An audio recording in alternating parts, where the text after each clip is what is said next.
ఇలాంటి ఇట్లా డెస్టినీ ఉన్నప్పుడు ఇంటర్వెల్ ఎత్తుతున్నప్పుడు ఒక రాజుని ఎత్తుతున్నాను ఫీలింగ్, ఎందుకంటే అతను ఆల్రెడీ రాజు నాకు తెలుసు, ఒక రాజుని ఎత్తుతున్న ఫీలింగ్ లో ఉంటుంది కైండ్ ఆఫ్ ఇదంతా బిగినింగ్ లోనే గెస్ చేసేస్తారు కదా. సో అదంతా ఒకటి ఉంటుంది. ఇట్లాంటి కమర్షియల్ హింట్స్ ఉండాలి అనే ఉద్దేశంతో గౌతమ్తో నేను అడిగా ఇట్లా మధ్య మధ్యలో చెప్పుకుంటూ వెళ్ళొచ్చు కదా, మనకి బ్యాక్ డ్రాప్ ఉంది కదా అని.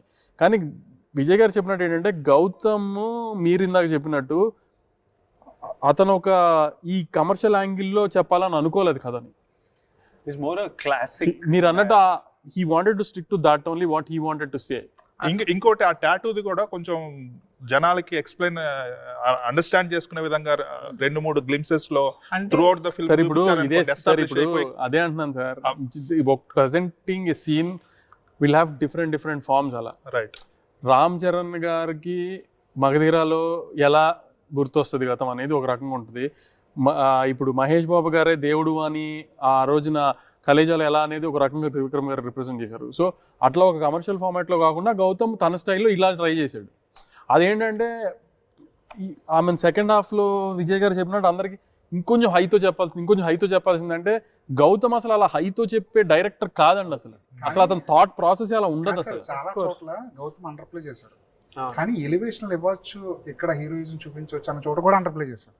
అంటే గౌతమ్ ఏమంటాడంటే సెట్ మీద అక్కడ ఆ ఇన్సిడెంట్ జరిగి వీడు ఇంకా రివెంజ్ మోడ్కి వెళ్ళే వరకు వాడు అట్లా బిహేవ్ చేయకూడదు. అంటే బ్రదర్ చనిపోయి విజయ్ రియాక్ట్ అయ్యేదాకా, సూర్య అనే రియాక్ట్ అయ్యేదాకా అతన్ని సూపర్ హీరో చెయ్యొద్దు, అండర్ ప్లే చేయాలి. Actually he is an agent, he shouldn't be ఎందుకంటే వెళ్ళకూడదు. ఇప్పుడు ఈ పెద్ద ఫైట్ చేశారు ఎవడితను అని డౌట్ వస్తుంది, ఒక స్పై మీద అలాంటి డౌట్లు రాకూడదు. ఇట్లా ఏంటి రియలిస్టిక్ సినిమాలోనే ఆలోచిస్తారు. సో కొంచెము పోనీ మేము ఎక్కడ తప్పు చేసామో అని అది కూడా చూసుకోవాలి అనుకుంటే ఇంత కమర్షియల్ సినిమాగా మౌంట్ చేసిన దాంట్లో కొన్ని రియలిస్టిక్ వదిలేసి కమర్షియల్ పాయింట్స్ వెళ్ళాల్సింది, ప్రెజర్ పెట్టాల్సింది గౌతమ్ మీద. కానీ మీరు అన్నట్టు ఒక జెర్సీ డైరెక్టర్ని క్రియేటివ్ ఫ్రీడమ్ ఇవ్వకుండా నేను ప్రెజర్ పెట్టడం కూడా కరెక్ట్ కాదు కదా. సో అందుకని ఆ క్రియేటివ్ ఫ్రీడమ్ తనకు వదిలేసాం, నేను కానీ విజయ్ గారు కానీ ఎవరైనా. సో ఆ ప్రాసెస్లో ఇట్లాంటి చిన్న కమర్షియల్ ఇక్కడ మీరు అన్వర్ గారు అన్నట్టు చాలా మంది అన్నారు ఇక్కడ ఇంకా లేస్తుంది అనుకున్నప్పుడు అంత లెగలేదండి అని. సో ఆ కమర్షియల్ సైజ్ కి పుష్ చేయకుండా వదిలేయటం కూడా మేము ఏమన్నా. ఇంకోటి ఏంటంటే హీరోయిన్ తో మనం డైరెక్ట్ సీన్ చూస్తే గానీ అర్థం కాదు that they are under cover అని. As a matter of fact ఒక సీన్ లో తెలిసిపోద్ది, ఎస్టాబ్లిష్మెంట్ ఉండదు. డైరెక్ట్లీ ఆమె he gives her an hint and she delivers it to the Indian embassy, something like that. Then వీళ్ళిద్దరూ లవ్ లో ఉన్నారని ఒక చోట ఎస్టాబ్లిష్ అయింది. సో బేసికల్ గా అది కొంచెం స్మూత్ గా ఉంటే ఆ యాంగిల్ అన్నారు కదా, వాళ్ళిద్దరి మధ్య సడన్ గా హీరో హీరోయిన్ కొంచెం ఫ్రెండ్లీగా ఉన్నారండి. ఎందుకంటే కొంతమంది ఎటువంటి ఫిల్మ్ అయినా they want little love correct అండి, కలుగుతుంది. కానీ లాస్ట్ లో మనీష్ చౌదరి భాగ్యశ్రీతో మాట్లాడుతున్నప్పుడు అది క్లారిఫై చేసాం. Tell me honestly, was that an afterthought? No because దీన్ని కవర్ చేసుకోవడానికి గౌతమ్ తో కూడా అది ఒకటి చెప్తున్నాను కదా, we do a lot of corrections in regular films and all. When మీరు ఇట్లా అన్నట్టు గౌతమ్ అవి కూడా ఒప్పుకోడు. ఓకే, తను అనుకున్నది రాసింది తీస్తున్నాడు. ఆమెకు ఆల్రెడీ ఒక ఎజెండా ఉంది అనేది ముందు నుంచే ఉంది. 2 సార్లు షౌట్ చేసే సీన్లు ఉన్నాయి కదా సినిమాలో. ఒకటి ప్రెజెంట్ లో, ఇంకోటి రెండోది బోట్ లాగేటప్పుడు.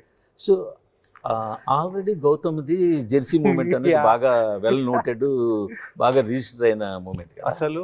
అవును, కరెక్ట్. మీరు దాన్నే మళ్ళీ మీకు చెప్పినప్పుడు మీ రియాక్షన్ ఏంటప్పుడు మళ్ళీ సేమ్ నేను కూడా అట్లాగే చేయాలా అని కానీ లేదా ఏంటంటే, ఫస్ట్ ఆఫ్ ఆల్ మనం సినిమా చేసేటప్పుడు జెర్సీ మూమెంట్ అని మనం అనుకోము. అది సడన్ గా టీజర్ వేసేసరికి జనాలు కనెక్ట్ చేసి అప్పుడు మాకు అనిపించింది ఓర్నియమ్మ ఇట్లా ఫిక్స్ అయిన వీళ్ళు అని.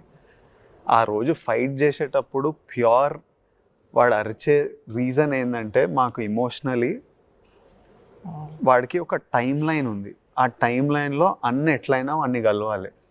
అందుకే వాడు ఫైట్ చేస్తుండే, లేకపోతే పర్పసే లేదు. ఊరికే కావాలని గొడవ పెట్టుకొని ఎట్లయినా ఈ టైంలో నేను అన్నని కలవాలి, అన్న నన్ను నా దగ్గర రావాలి, నేను వెళ్ళి అన్న అని చెప్పలేను ఆయనకు, నేను తెలియకుండా ఆయన నా దగ్గర రావాలి, అప్పుడు ఆయన ఫోన్లోకి వెళ్ళాలి. ఇప్పుడు ఎంత ఫైట్ చేసినా అన్న కనిపిస్తలేడు. So he needs the prison to become more chaotic. So it was an expression of shout, make chaos, who will stop me.